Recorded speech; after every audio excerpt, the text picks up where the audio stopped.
पहले एक बड़ी खबर का रुख करेंगे। ट्रंप ने ईरान पर ऑल आउट अटैक के संकेत दिए हैं। सोशल मीडिया पर ट्रंप ने पोस्ट की एआई वीडियो में यूएस वॉरशिप ने तबाह किया ईरानी विमान। वीडियो में लेजर टेक्निक के जरिए टारगेट किया गया। इस वक्त की बड़ी खबर आपको बता दें, ये बड़ी जानकारी सामने आ रही है। डोनाल्ड ट्रंप ईरान पर ऑल आउट के संकेत दिए हैं। ऑल आउट अटैक के संकेत ईरान पर डोनाल्ड ट्रंप ने दिए हैं। सोशल मीडिया प्लेटफॉर्म के जरिए डोनाल्ड ट्रंप ने यह संकेत दिया है। एआई वीडियो से एक पोस्ट किया और इस पोस्ट के जरिए अब ये संकेत दिए जा रहे हैं कि ईरान पर अब ऑल आउट अटैक होगा।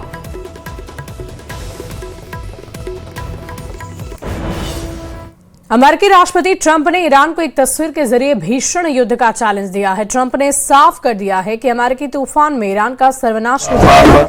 वहीं दूसरी ईरानियों ने अमेरिका की बाजी पलटते हुए भीषण जंग की तैयारी कर दी। जो तस्वीरें सामने आ रही हैं उसके अनुसार अमेरिका और इजराइल से सीधी जंग करने के लिए 3 करोड़ 10 लाख से ज्यादा ईरानियों ने हथियार की ट्रेनिंग लेना शुरू कर दिया है। दावा यह किया जा रहा है कि अमेरिका ईरान पर बहुत बड़ा हमला करने जा रहा है, जिसमें जमीनी हमला भी शामिल है।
अब यह लगभग साफ हो चुका है कि ईरान पर अगले कुछ घंटों में अमेरिका और इजराइल के हमले शुरू हो जाएंगे।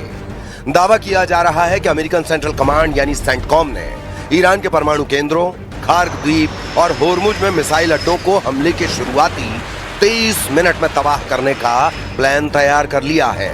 द न्यूयॉर्क टाइम्स की रिपोर्ट के अनुसार पेंटागन के शीर्ष अधिकारियों ने राष्ट्रपति डोनाल्ड ट्रंप के सामने ईरान पर दोबारा सैन्य हमले शुरू करने के कई विकल्प और ब्लूप्रिंट पेश किए हैं। दावों के मुताबिक इस बार होर्मुज में मौजूद ईरान के सभी 33 मिसाइल अड्डों को पूरी तरह से तबाह करने का प्लान है। इसके अलावा ईरान की आर्थिक ताकत का सबसे बड़ा और इकलौता केंद्र खार्ग द्वीप पर भी भीषण हमले की तैयारी है।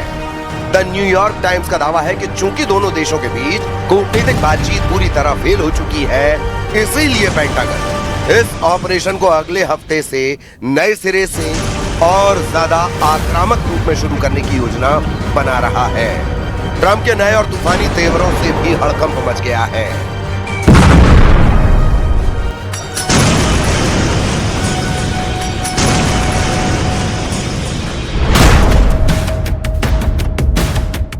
अमेरिकी राष्ट्रपति डोनाल्ड ट्रंप द्वारा युद्धपोत से जुड़े ताजा संदेश ने इस समय अमेरिका और ईरान के बीच चल रहे युद्ध को बेहद विस्फोटक मोड़ पर लाकर खड़ा कर दिया है। ट्रंप ने सोशल मीडिया पर अमेरिकी नौसेना के युद्धपोतों और उनके सामने ईरानी जहाजों की एक ग्राफिक तस्वीर साझा की है। इस पोस्ट के जरिए उन्होंने ईरान को एक बेहद कड़ा और सीधा सैन्य संदेश दिया है।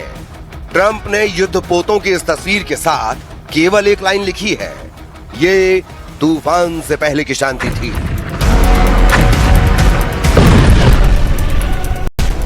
इस कूटनीतिक मुहावरे का सीधा मतलब ये निकाला जा रहा है कि अमेरिका और ईरान के बीच इस समय जारी आंशिक ठहराव या बातचीत का दौर खत्म होने वाला है और अमेरिका ईरान पर अब तक का सबसे बड़ा सैन्य हमला करने की तैयारी में है। अमेरिकी सैन्य अधिकारियों के हवाले से खबर है कि इस बार रणनीतिक ठिकानों पर केवल बमबारी ही नहीं होगी, बल्कि अमेरिकी कमांडो को सीधे ईरानी सरजमी पर उतारा जा सकता है।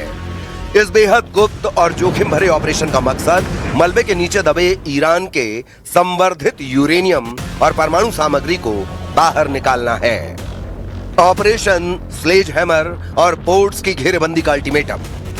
खुफिया रिपोर्ट के अनुसार अमेरिकी पेंटागन एक नए सैन्य प्लान पर काम कर रहा है, जिसे ऑपरेशन स्लेज हैमर कहा जा रहा है। इस युद्धपोत वाली चेतावनी के जरिए ट्रंप ने साफ कर दिया है कि अगर ईरान ने उनकी शर्तें नहीं मानी तो अमेरिकी नौसेना ईरान के बचे कुचे नौसैनिक बुनियादी ढांचे, बंदरगाहों और तेल रिफाइनरियों को पूरी तरह तबाह कर देगी। ट्रंप ने पहले भी चेतावनी दी थी कि वे ईरान को बमबारी करके पत्थर युग में भेज देंगे। ट्रंप का यह ताजा संदेश दिखाता है कि यदि बातचीत के जरिए ईरान का यूरेनियम बाहर नहीं निकाला गया तो अमेरिकी कमांडो सीधे ईरानी सरजमी पर उतरकर उसके परमाणु ठिकानों पर कब्जा कर लेंगे। ट्रंप की इस युद्धपोत डिप्लोमेसी का ईरान को सीधा संदेश है कि या तो वो अमेरिका की शर्तों पर घुटने टेके और शांति समझौता स्वीकार करे, वरना अमेरिकी नौसेना के एक और विनाशकारी और क्रूर महाहमले का सामना करने के लिए तैयार रहे।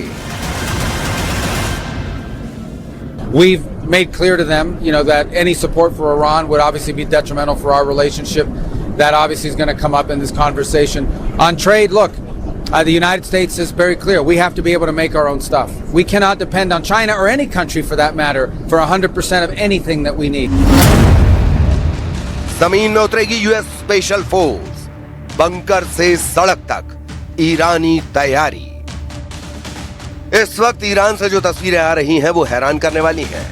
नेशनल न्यूज चैनल पर ईरान की IRGC के ट्रेनिंग वाले उस्ताद और कमांडर देश की जनता को हथियारों की ट्रेनिंग देने में जुटे हैं।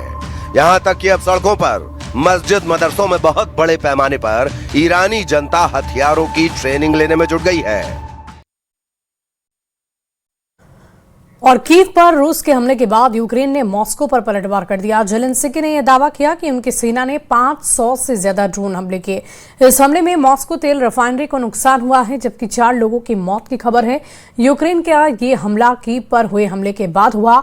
रूस के हमले में कीव में 24 लोगों की मौत हो गई थी।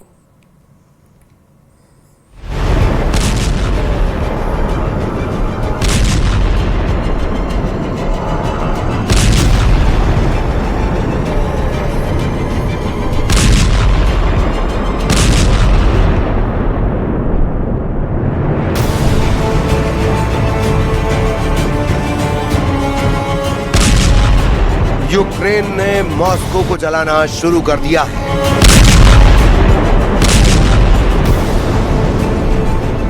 रूस का दिल, पुतिन की सत्ता का सबसे मजबूत किला, लेकिन अब वही मॉस्को ड्रोन धमाकों से कांप उठा है।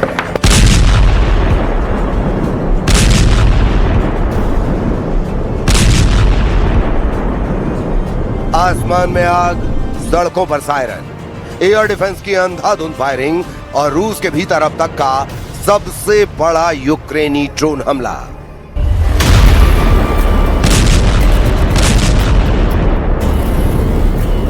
यूक्रेन ने 500 से ज्यादा ड्रोनों से मॉस्को और उसके आसपास हमला किया। ऑयल डिपो, एयरबेस, सैन्य ठिकाने, सब कुछ निशाने पर थे। लेकिन इस हमले के बाद दुनिया के सामने सिर्फ एक सवाल खड़ा नहीं हुआ, बल्कि कई खतरनाक सवाल उठ गए हैं।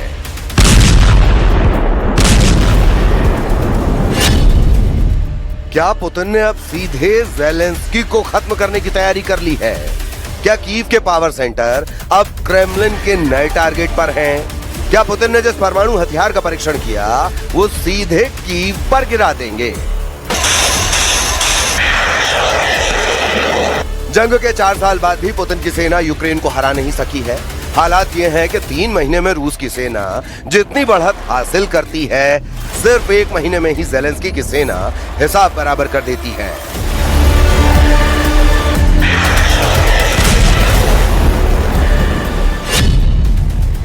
यूक्रेन ने जिस MNPZ रिफाइनरी पर ड्रोन हमला किया वो मॉस्को की मेन ऑयल रिफाइनरी है। ये रूस की राजधानी के बेहद करीब है और ईंधन सप्लाई का सबसे महत्वपूर्ण जरिया।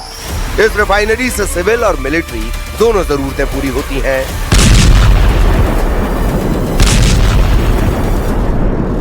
इस रिफाइनरी पर अटैक से रूस की ऑयल प्रोडक्शन और लॉजिस्टिक्स पर असर पड़ सकता है, जो फिलहाल युद्ध के लिए बेहद जरूरी है।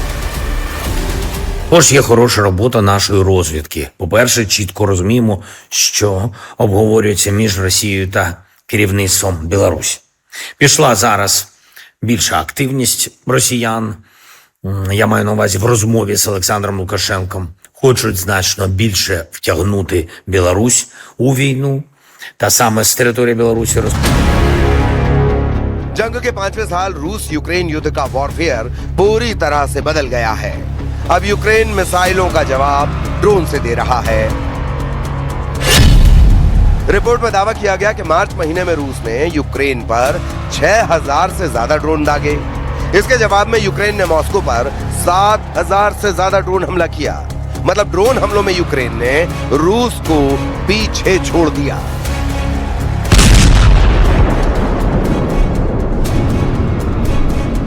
हालांकि अप्रैल में रूस ने यूक्रेन पर ड्रोन हमलों की बमबार्डिंग कर दी। ज़ेलेंस्की ने दावा किया कि 13-14 मई के दौरान रूस ने 1500 से ज्यादा ड्रोन और 50 से ज्यादा मिसाइलें कीव और आसपास के इलाकों में दागी। रूस ने यूक्रेन पर ऐसा हमला किया जिसने पूरे युद्ध की दिशा बदल दी। कीव की रात को आग के समंदर में बदल दिया। यूक्रेन के ऊर्जा ढांचे, एयर डिफेंस सिस्टम और सैन्य कमांड नेटवर्क पर लगातार हमले हुए। लेकिन सवाल है कि रूस के इन हमलों का मकसद क्या था? सिर्फ शहरों को तबाह करना या फिर यूक्रेन की कमान तोड़ना? ज़ेलेंस्की ने दावा किया है कि रूस उनकी हत्या की साजिश रच रहा है। Чернігівсько-київський напрямок ми будемо посилювати. Партнери теж знають, що відбувається і до чого схиляють Білорусь. Є у нас і російські документи, в яких пропонуються цілі для ударів по Києву. Удари по Києву і по інших наших містах, по політичних та військових об'єктах, де може... यूक्रेनी खुफिया एजेंसियों का दावा है कि रूस अब फैसला लेने वाले ठिकानों को निशाना बना रहा है। यानी रूस अब उन ठिकानों पर हमले कर रहा है जहां से युद्ध को कंट्रोल किया जाता है। राष्ट्रपति कार्यालय, कमांड बंकर, सुरक्षा नेटवर्क और सत्ता का पूरा ढांचा। तो पुतिन ज़ेलेंस्की को दुनिया से काट देना चाहते हैं। युद्ध की शुरुआत से ही ज़ेलेंस्की कई बार अपनी हत्या की साजिश का दावा कर चुके हैं। कभी वैगनर नेटवर्क, कभी रूसी एजेंटों, तो कभी अंदरूनी साजिश के दावे। लेकिन अब तस्वीर और खतरनाक हो चुकी है, क्योंकि अब युद्ध सिर्फ जमीन पर नहीं, आसमान में लड़ा जा रहा है। अब इंसान नहीं, मशीनें मौत चुन रही हैं। और सबसे बड़ा डर यही कि क्या किसी दिन एक ड्रोन सीधे कीव के राष्ट्रपति परिसर तक पहुंच जाएगा।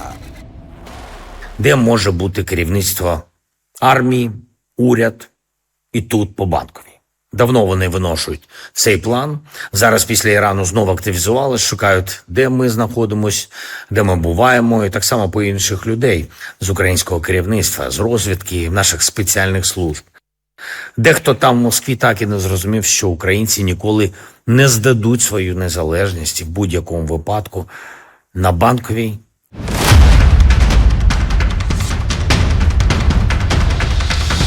मॉस्को पर यूक्रेन का हमला सिर्फ बदला नहीं था, वो एक संदेश था। अगर कीव जल सकता है तो मॉस्को भी सुरक्षित नहीं। यूक्रेन के ड्रोन अटैक के बाद रूस के अंदर कई एयरपोर्ट बंद करने पड़े।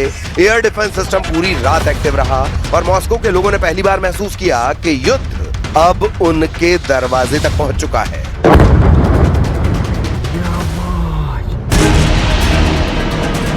लेकिन क्या कभी किसी ने सोचा था कि एक छोटा सा देश रूस की राजधानी को इस हद तक हिला देगा? क्या कभी किसी ने कल्पना की थी कि यूक्रेन 4 साल तक मॉस्को के हर हमले का दोगुनी ताकत से जवाब देगा? तो क्या ज़ेलेंस्की ने रूस के खिलाफ अगले और 4 साल युद्ध करने की तैयारी कर ली है?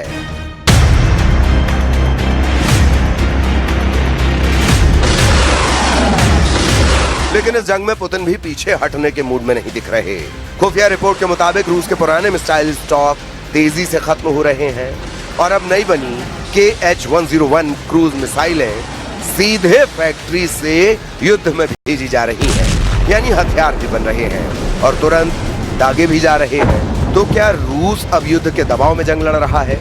क्या लंबा युद्ध पुतिन पर भारी पड़ रहा है? क्योंकि दूसरी तरफ अमेरिका ने रूसी तेल से जुड़ी राहत हटाकर आर्थिक दबाव और बढ़ा दिया है। रूस का बजट घाटा बढ़ रहा है, प्रतिबंध बढ़ रहे हैं। बावजूद इसके पुतिन लगातार अपने सुपर वेपन दिखा रहे हैं।